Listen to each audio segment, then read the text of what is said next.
Hi friends, is சரி cinema bus அப்டேட்ல ஒரு சூப்பரான ஒரு அப்டேட்டோட வந்திருக்கேன். வீடியோக்குள்ள போறதுக்கு முன்னாடி ஒரு விஷயத்தை நான் தெளிவாக சொல்லிடுறேன்.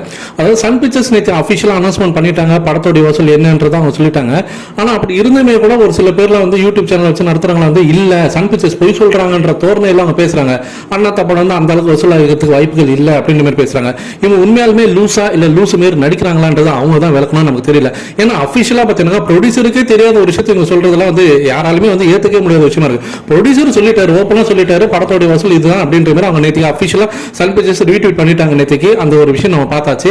ஸோ அதுக்கப்புறமும் இல்ல இந்த படம் வந்து ஓடல, இந்த படம் வந்து அவ்வளவு வசூல் ஆகலன்னு சொல்றதெல்லாம் பார்த்தீங்கன்னா எங்கேயோ காசு வாங்கிட்டு பேசுறாங்களா இல்ல பேசினாதான் கோல்டு காயின் கிடைக்குமா அப்படின்றது நமக்கு தெரியல. அது அவங்களோட போகட்டும்.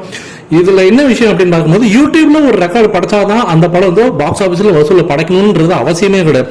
எடுத்துக்காட்டுங்க அண்ணாத்தாவே எடுத்துங்க. அண்ணாத்த படம் வந்து யூடியூப்ல பெருசா ஓடல, ட்ரெய்லர் வியூஸ் அவ்வளோ வரல, டீசர் வியூஸ் அவ்வளோ வரல, அவ்வளோ கதறி இருந்தாங்க. ஆனா பாக்ஸ் ஆஃபீஸ்ல எந்த நேரத்தில் அடிக்கணுமோ கரெக்டா அடிச்சிருக்காரு ரஜினி சார். அதாவது கிளாஸ்ல வைக்கிற டெஸ்ட்ல எல்லாம் பாஸ் பண்ண ஒரு மாணவன் வந்து போர்டு எக்ஸாம்ல வந்து ஃபெயில் ஆனாக எப்படி இருக்கு அந்த மாதிரி தான் இருக்கு. அதாவது கிளாஸ் டெஸ்ட் பார்த்தீங்கன்னா ஒரு யூடியூப் ரெக்கார்ட்ஸ் மாதிரி நீங்க வந்து அதுல யூடியூப்ல நீங்க வியூஸ் கொண்டு வரலாம், ட்விட்டர்ல நீங்க வந்து ட்ரெண்டிங் கொண்டு வரலாம்.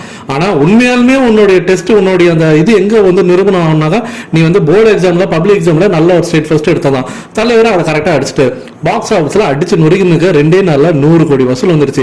அவ்வளவுதான், இதுக்கு மேல என்ன வேணும்?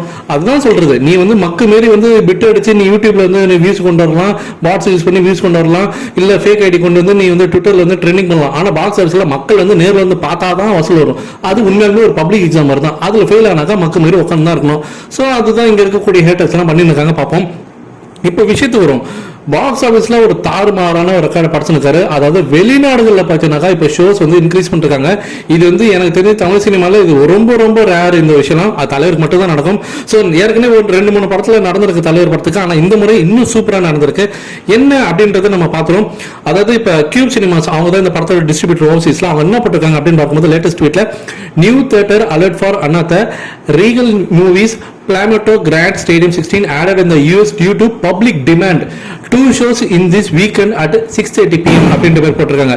ஸோ அந்த தியேட்டர்ல பார்த்தீங்கன்னாக்கா 2 ஷோஸ் இன்க்ரீஸ் பண்ணிருக்காங்க இந்த வீக்கெண்ட்ல. ஏன்னாக்கா பப்ளிக் டிமாண்ட் அந்த அளவுக்கு டிக்கெட்ஸ் பார்த்தீங்கன்னாக்கா வித்து தீர்ந்துகிட்டே இருக்கு. இங்க வரலாறு காரண ஒரு சாதனை படைச்சிருக்கு அப்படின்றத ஓப்பனாவே அவங்க சொல்றாங்க.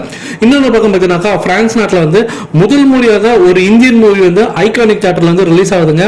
அந்த தியேட்டர் என்னன்னு பார்த்தீங்கன்னா கவர்மெண்ட் சாம்ஸ் ஐலைஸ் சொல்லிட்டு ஒரு பாரிஸ்ல இருக்கக்கூடிய ஒரு திரையரங்கு.